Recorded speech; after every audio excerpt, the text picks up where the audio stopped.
Osama Bin Laden. That is the name of one of the most famous terrorists that the United States of America and other countries have had to face. Osama Bin Laden is the founder of the terrorist organization, Al-Qaeda, and engineered a series of attacks in multiple countries that killed thousands of men, women, and children. This video looks at how he fared against 3 U.S. presidents as founder and leader of Al-Qaeda. Take a moment to like the video and subscribe to the channel for more videos like this. Help us get to 1,000 subscribers before the end of the year. Bin Laden was born in 1957 to a wealthy Saudi businessman. He founded Al-Qaeda at the age of 31, just after the Soviet Union forces were defeated in Afghanistan, a war that Bin Laden himself supported with money and machinery from his own construction company.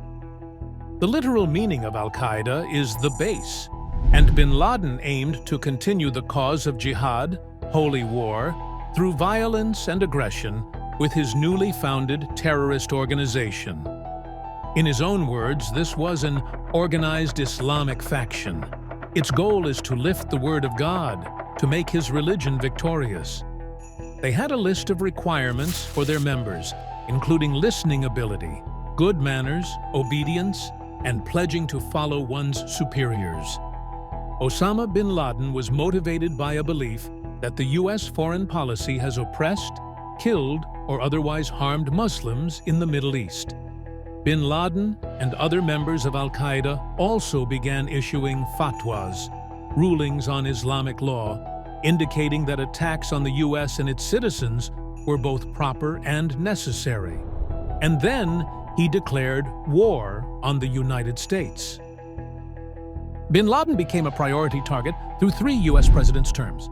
Bill Clinton, George Bush, and Barack Obama all had their eyes on catching him. Let's look at how they fared. Face-Off 1. Bin Laden versus Bill Clinton.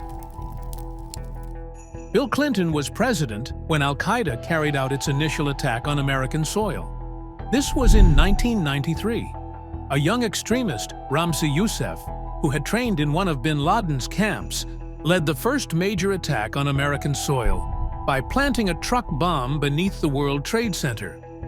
The plan was to topple both towers. That plan failed, however. 6 people were killed and over 1,000 were injured. This didn't deter Youssef. The FBI later learned that Al-Qaeda was planning more attacks. This included a simultaneous bombing of 12 U.S. international flights. Thankfully, this plan never came to fruition. Youssef was later captured, arrested, and imprisoned for his role in the World Trade Center bombing. In 1998, with President Clinton still in power, Al-Qaeda operatives bombed U.S. embassies in 3 East African cities: Dar es Salaam, Tanzania, and Nairobi, Kenya. These attacks were near simultaneous and killed more than 200 American, Kenyan, and Tanzanian citizens, while injuring over 4,500 people. These attacks, again, were directly linked to Osama bin Laden, and President Clinton signed a directive authorizing the Elite Special Activities Division of the CIA to apprehend bin Laden and bring him to the United States to stand trial.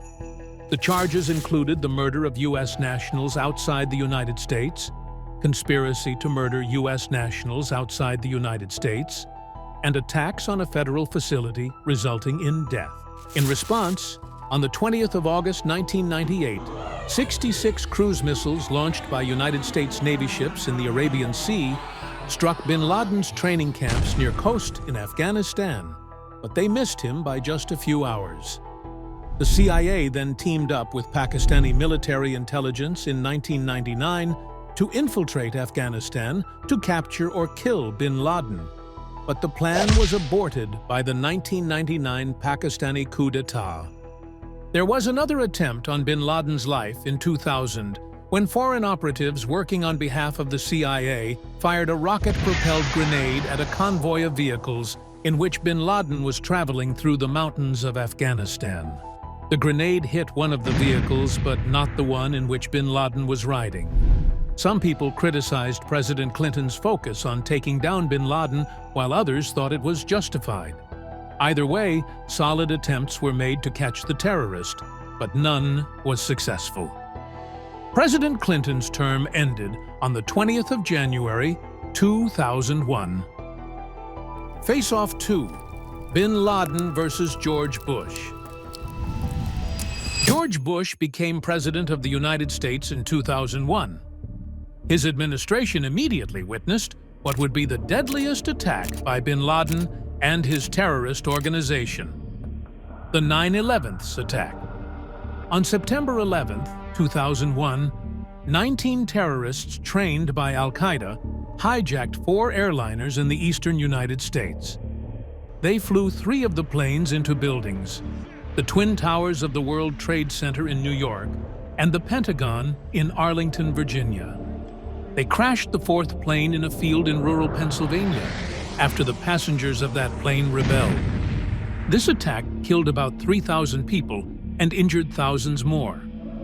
Osama bin Laden admitted to his role in orchestrating these attacks.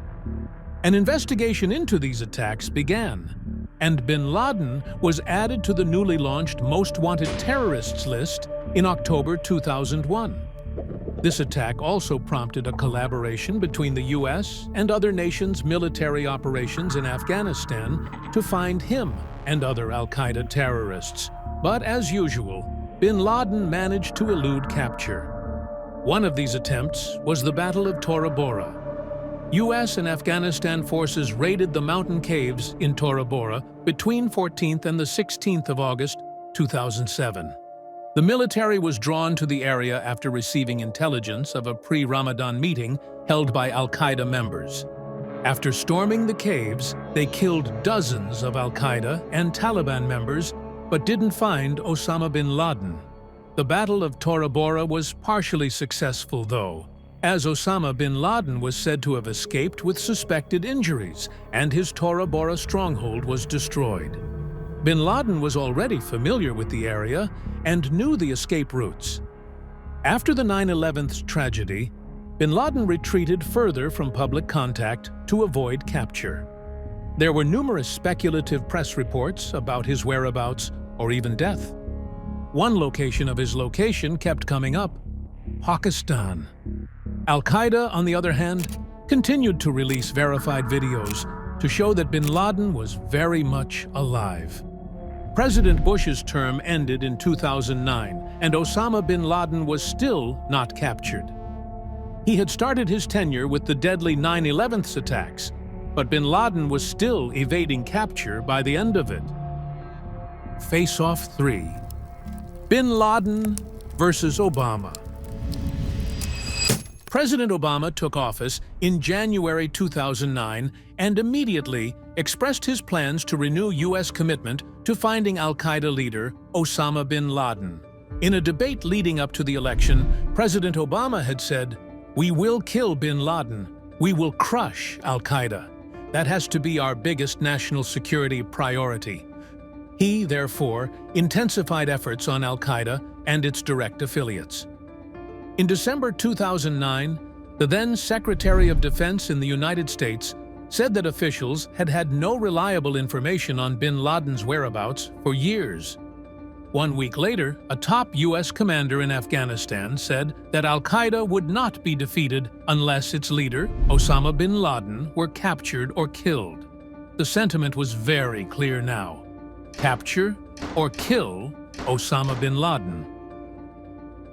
In August 2010, U.S. intelligence agencies developed information that Osama bin Laden was likely living in a compound in northern Pakistan.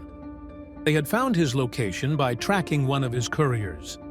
The information on this courier was obtained from an Al-Qaeda prisoner who gave officers the courier's pseudonym as Abu Ahmed al-Kuwaiti and said that he was a protege of Khalid Sheikh Mohammed, the principal architect of the 9/11 attacks. CIA paramilitary operatives located al-Kuwaiti and followed him back to the Abbottabad compound, which led them to speculate that it was bin Laden's location. They used satellite photos and intelligence reports to identify the inhabitants of the compound, and they eventually concluded that it was custom-built to hide someone of significance, and that Bin Laden's residence there was very likely. It was concluded that Bin Laden was living there with his youngest wife. On May 2, 2011, President Obama gave the order, and a special operations unit raided the compound and killed Bin Laden in a 40-minute operation. He was shot in the head and chest during the operation that was codenamed Operation Neptune Spear. Bin Laden's codename was Geronimo. In announcing the successful operation, President Obama said, "Bin Laden was not a Muslim leader. He was a mass murderer of Muslims."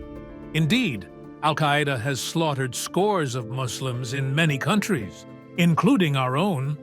So his demise should be welcomed by all who believe in peace and dignity. And this was the end of the notorious founder of Al-Qaeda, who survived multiple terms of 3 U.S. presidents, Osama Bin Laden. Did you enjoy this video? Please like and subscribe to our channel for more videos like this. We're committed to helping you learn every day. Thank you for watching.